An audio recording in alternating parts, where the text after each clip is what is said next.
Hello everyone, welcome to my lecture notes channel.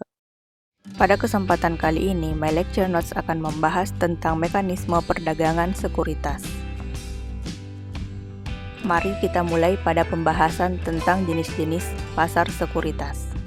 Pasar sekuritas terbagi atas beberapa jenis. Yang pertama adalah pasar perdana, yang kedua adalah pasar sekunder, yang ketiga adalah over the counter, kemudian yang keempat adalah pasar ketiga, dan yang kelima adalah pasar keempat. Mari kita bahas satu persatu dari jenis-jenis pasar ini. Pasar perdana adalah pasar untuk memperdagangkan klaim finansial yang baru dikeluarkan. Dengan kata lain, pasar perdana merupakan pasar di mana efek-efek atau surat berharga diterbitkan langsung oleh emiten dan diperdagangkan untuk pertama kalinya ke masyarakat sebelum dicatatkan di Bursa Efek Indonesia dan pasar sekunder. Pasar perdana atas saham terbagi atas dua, yaitu Initial Public Offerings atau IPO yang merupakan penawaran umum oleh perusahaan pertama kali. Dengan kata lain, IPO merupakan kondisi ketika perusahaan menjual sahamnya kepada masyarakat untuk pertama kali. Selanjutnya ada Seasoned New Issue, merupakan penawaran saham oleh perusahaan yang telah go public sebelumnya atau penawaran saham susulan setelah IPO. Penawaran pada pasar perdana dapat berupa public offering dan private placement.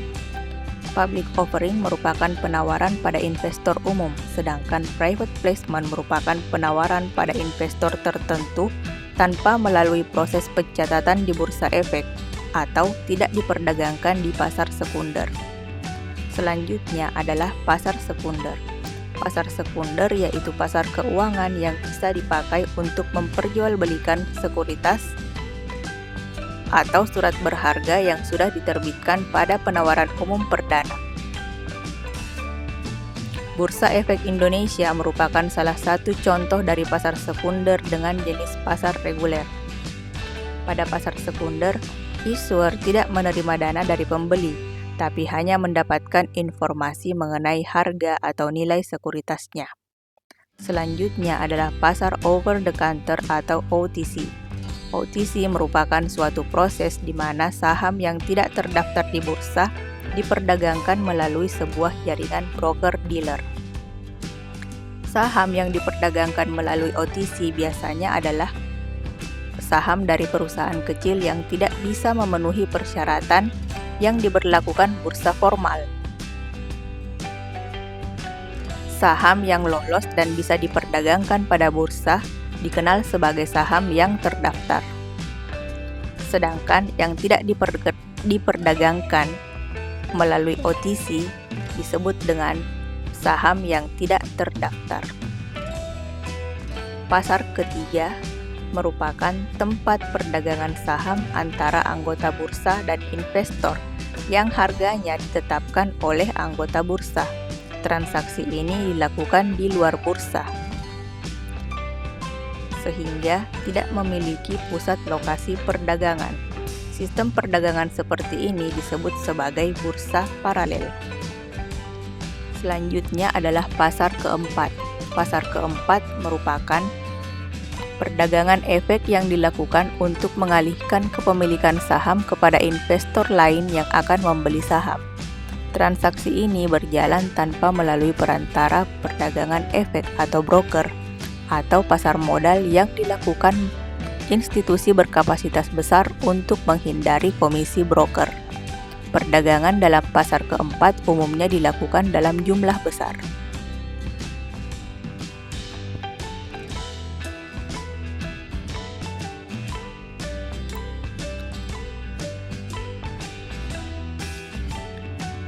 Selanjutnya adalah tahapan penawaran umum atau go public. Go public atau penawaran umum adalah kegiatan penawaran saham yang dilakukan oleh perusahaan kepada masyarakat atau publik. Dengan go public, maka perusahaan tersebut akan tercatat di bursa menjadi perusahaan publik atau terbuka. Ada 4 tahapan penawaran umum. Yang pertama adalah penjaminan oleh underwriter. Ini merupakan tahap awal. perusahaan perlu melakukan rapat umum pemegang saham atau RUPS untuk meminta persetujuan para pemegang saham dalam rangka go public. Setelah mendapat persetujuan, selanjutnya perusahaan menunjuk penjamin pelaksana emisi serta lembaga lain untuk membantu proses go public. Tahapan yang kedua adalah pengajuan pernyataan pendaftaran ke Bapepam LK. Pada tahap ini, dilengkapi dengan dokumen-dokumen pendukung calon emiten menyampaikan pendaftaran kepada Bapepam LK hingga Bapepam LK menyatakan pernyataan pendaftaran menjadi efektif. Tahapan yang ketiga adalah penawaran saham oleh bank investasi. Tahapan ini merupakan tahapan yang paling utama karena pada waktu inilah emiten menawarkan saham kepada masyarakat. Investor dapat membeli saham tersebut melalui agen-agen penjual yang telah ditunjuk. Perlu diingat pula bahwa tidak seluruh keinginan investor dipenuhi dalam membeli saham perusahaan yang akan go public. Biasanya dilakukan penjatahan jika terdapat kelebihan permintaan.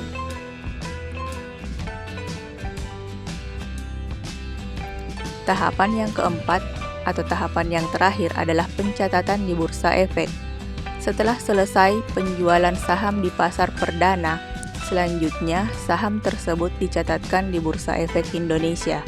Investor yang tidak kebagian di pasar perdana bisa membeli di pasar sekunder di Bursa Efek Indonesia.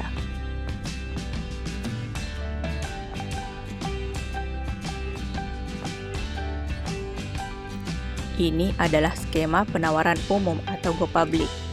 Bagan ini menggambarkan hubungan antara perusahaan penerbit sekuritas atau issuing firm, penjaminan emisi utama atau lead underwriter, sindikat penjamin emisi, underwriting syndicate, serta publik. Ketika sebuah perusahaan swasta ingin meningkatkan modal, maka ia akan memutuskan untuk go public. Ini berarti bahwa ia akan menjual sekuritasnya kepada masyarakat umum dan memungkinkan investor untuk memperdagangkan saham secara bebas di pasar sekuritas yang terpercaya. Penerbitan saham pertama kepada masyarakat umum disebut sebagai IPO. Kemudian, perusahaan dapat menerbitkan saham tambahan lagi pada masyarakat umum yang selanjutnya dikenal sebagai season equity offering.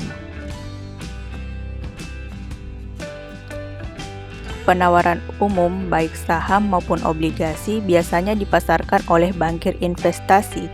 Dalam peran ini disebut sebagai penjaminan emisi atau lead underwriter.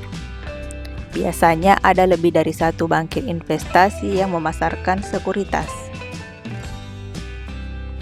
Perusahaan utama membentuk underwriting syndicate atau sindikat penjamin dari bankir investasi yang lain untuk berbagi tanggung jawab dari saham yang diterbitkan.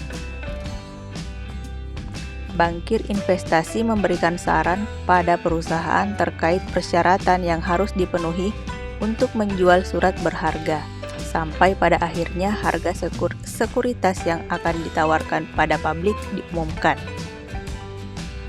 Dalam pengaturan penjaminan emisi, bankir investasi membeli sekuritas dari perusahaan penerbit dan kemudian menjualnya kembali ke publik.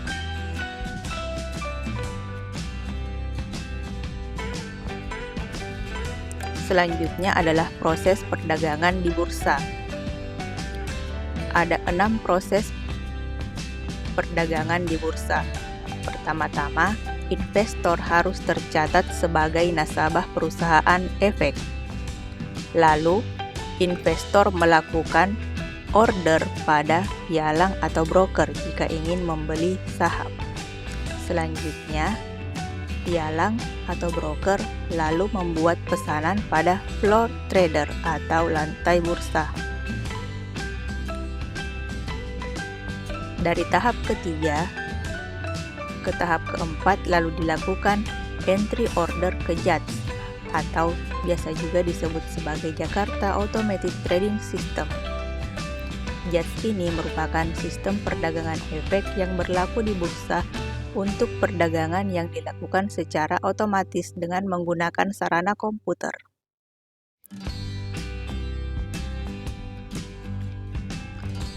Tahapan kelima, match. Ini maksudnya adalah setelah terjadi match atau kesepakatan harga, maka transaksi terjadi. Tahapan yang terakhir, settlement, adalah penyelesaian transaksi sampai dengan T+3 atau 3 hari setelah transaksi. Selanjutnya adalah biaya perdagangan. Biaya perdagangan dibagi menjadi 3. Yang pertama adalah komisi, yang merupakan fee yang dibayarkan kepada pialang karena telah melakukan transaksi. Selanjutnya adalah spread atau biaya dealer. Spread ini merupakan harga penjualan dealer atau AS dikurang dengan harga pembelian dealer atau bid. Dan yang terakhir adalah kombinasi. Kombinasi ini merupakan komisi digabungkan atau dijumlahkan dengan spread. Sampai di sini dulu my lecture notes kali ini. Thanks for watching and see ya.